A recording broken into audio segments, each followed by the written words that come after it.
Have you ever wanted to rent something more than a Honda Civic or a Toyota Corolla or maybe a Ford Taurus?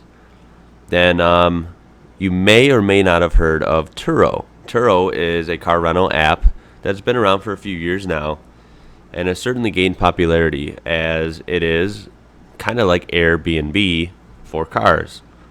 Users like me or yourself or really anyone that has a car of some value in popularity that other people may want to have an experience in can go on here and rent a plethora of a lot of different cars. Way more variety than you would get at big box rentals like Budget, Enterprise, Hertz, so on.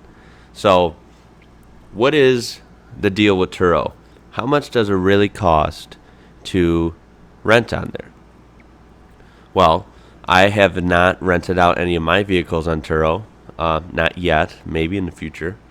So for that person, for the renter, it looks like it could be a cool service. You can rent out your car and you can make money while you basically sit at home and let your car make money for you. It could essentially pay for itself. But today we're going to be looking at the rentee, the person who is renting the car.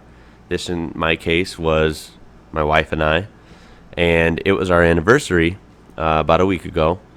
And so, as a cool anniversary gift, I surprised her with renting a Corvette. It was beautiful. It was a 2009 C6 white Corvette.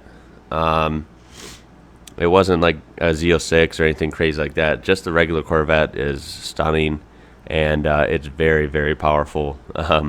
More than enough for most people. So how much did it really cost? So let's dive into it.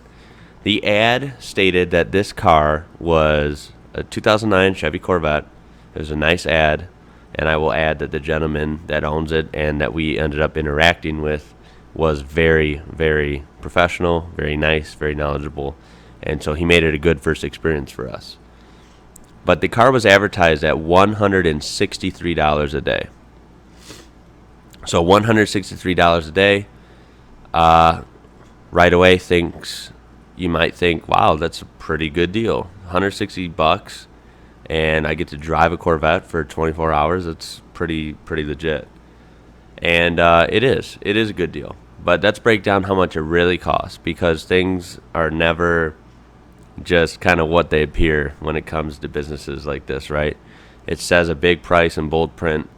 Now, what that didn't include was there's packages you can choose. So you can choose different packages from like a fuel trip. So you can return the car with any amount of fuel instead of a fuel tank, and that ranges on the seller. So it could be, a $30, $40, $50 charge. It just depends. I did not opt for that. Then there is a post-cleaning perk, and I did opt for this. This was $20, so this would add $20 to my price, and this ensured me that the car could be returned in any condition, as in didn't have to be washed and waxed, didn't have to look like a total show queen. Not a huge deal, but $20 was worth it to me. So let's add 23 onto that. Now we're at 183. Okay, and then you had other perks that I didn't get as well. Some of them it depends on the car. They can add in features or add in, certain things that may go with the car. I didn't add anything else. So I just got the post-trip cleaning. That way I didn't have to worry about it. Okay, then we move on to the big one that you have to be careful with.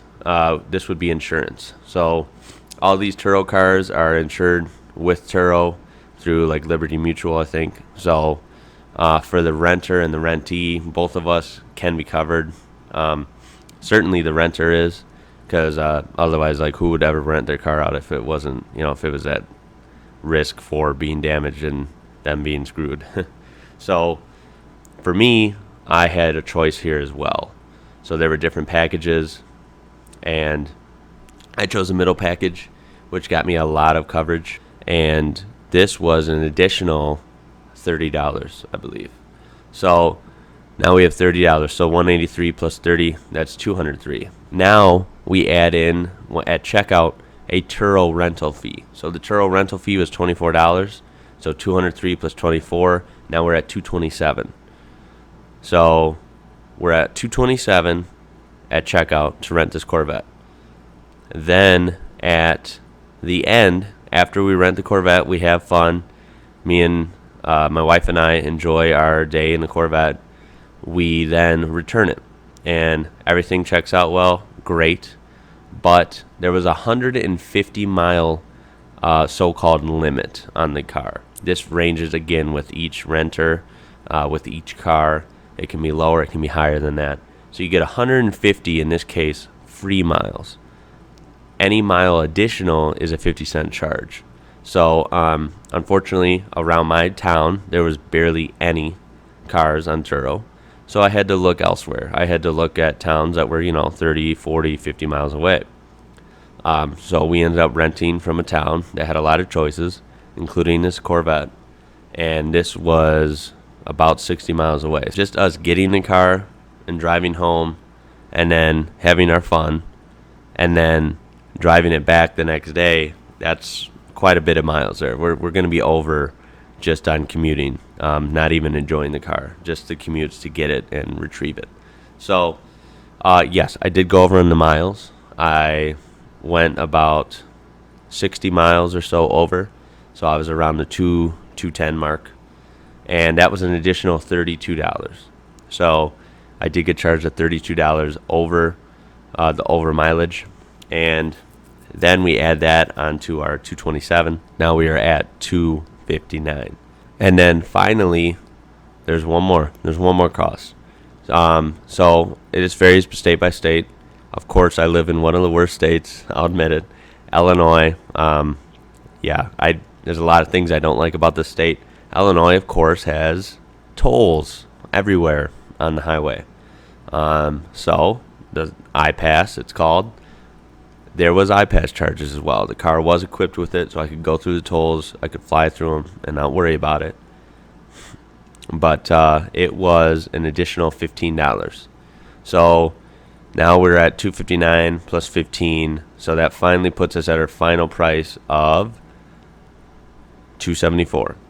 So this $163 per day Corvette, all said and done, $274. And you tell me in the comments if you think that's a good deal or not. Tell me if it's more or less than you thought it would have been. But I tell you what, we enjoyed the heck out of it. It was worth every penny to us. It was really cool. I've driven older Vettes, but I've never driven a newer like C6.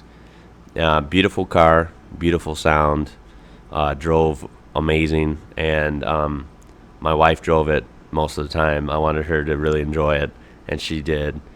Did have the target top, which we removed, and we got sunburnt and everything, but it was a great time. Beautiful car, and I would give Turo a 5-star renting experience. I know most people have had a good experience as well. I'm sure there's horror stories where some people didn't, but you never know what that was really caused by or if that's really true. Ours was very good. I would certainly do it again, and yeah. $274. That's the real cost of renting a kind of exotic car on Turo. I think that's pretty fair. Again, exotic rental companies will easily charge you $500 to $1,000 for an exotic like a Corvette or a Porsche or something like that. So I think it's a good deal. I think the renter was very nice. I think we had a lot of fun. That is what you can expect from your first time renting on Turo. With that being said, guys, make sure to destroy that like button for learning about Turo and subscribe for a plethora of automotive and truck content. And like always, I'll catch you later.